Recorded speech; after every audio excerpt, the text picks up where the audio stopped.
Peter Morville, again, another one of the older designers and stuff, who came up with this framework called the UX Honeycomb.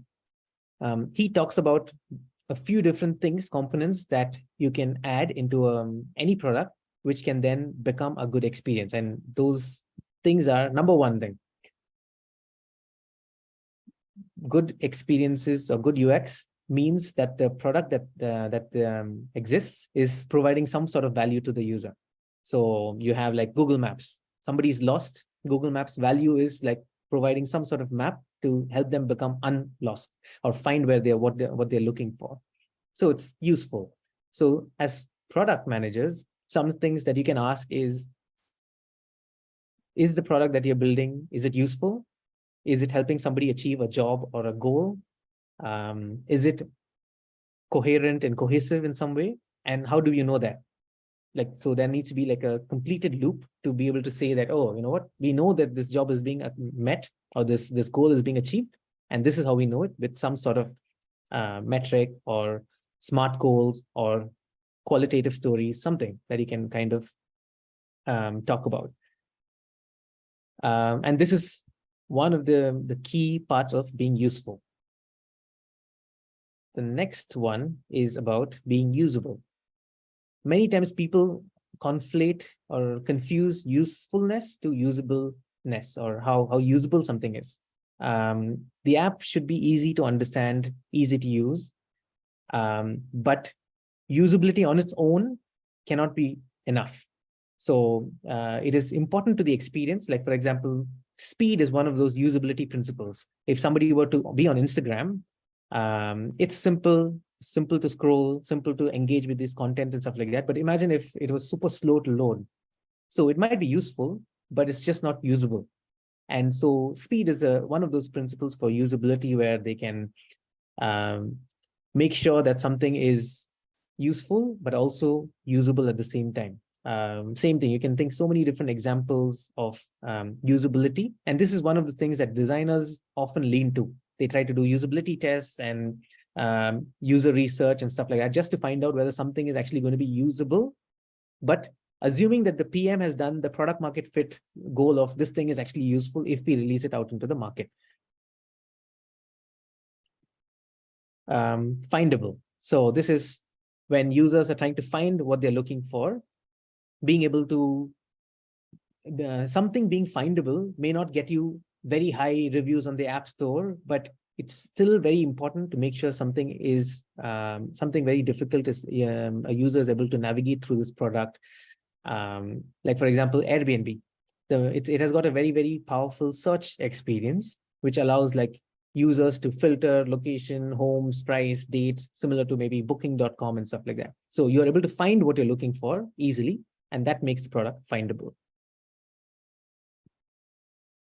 Credible, this is probably one of the harder ones. If you're a new app in the market, trust and credibility don't automatically come to you. If you're like, let's, for example, a new finance app that exists in the market and a payment method that exists in the market, nobody's just going to believe you out of the box, but they might believe like a Google Pay or an Apple Pay or like Paytm, for example, just because they've been there for longer and they have built a reputation around themselves. Right now on the internet, there's so much of like false information and scams and copycat websites and phishing and stuff like that. So being credible is sometimes more important, even if your product sometimes may not be useful or may not be usable, but it is credible. People can still go behind it.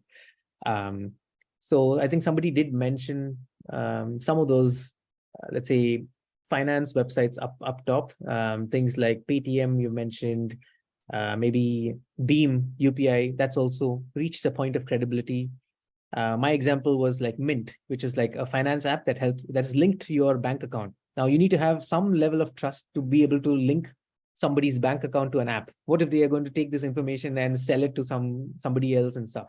But it helps with finance tracking and budgeting and stuff like that. Accessible. Now this is one of the newer ones that came. So this is about like usability we spoke about. It's for the general public, but accessibility talks about Also, is it usable for specific types of users, like, people with different types of capabilities, or maybe some types of disabilities? Some of them may be, let's say, colorblind. Does your app make it easy for somebody who's colorblind to access the screen? For example, there's an app called Be My Eyes, which is a free app that helps blind people connect with visually impaired people or slightly sighted people, to provide some sort of remote assistance in some way. There are lots of tools that you can put like designs through, or like apps through, and then say, does this cater to, like, does this pass like a accessibility guideline? There's like AA and AAA guideline standards, WCAG. If you can meet those, that means it says, okay, text is a certain size, colors are contrasting enough. This app actually passes those visually impaired guidelines. But there's more to accessibility. Airbnb accessibility might be, is your home wheelchair friendly? Can they, it's outside of the screen experiences, but is it still accessible friendly? That could be one of those things to look into. Desirable. Now, this is most apps or most people or early stage startups that I work with, they want to be desirable first. Like, they want to be over index desirability. Let's make it engaging. Let's make it appealing. Let's make it super fun for millennials. Like TikTok is a good example. Short form videos, popular trends. Snapchat is another one.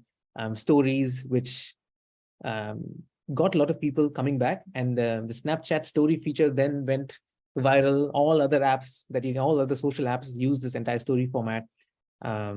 And it is desirable. Nobody says that, no, I'm bored. What do? You automatically open and start scrolling. And that's like there are like lots of studies which talk about high levels of dopamine releases just with this action of thumb scrolling.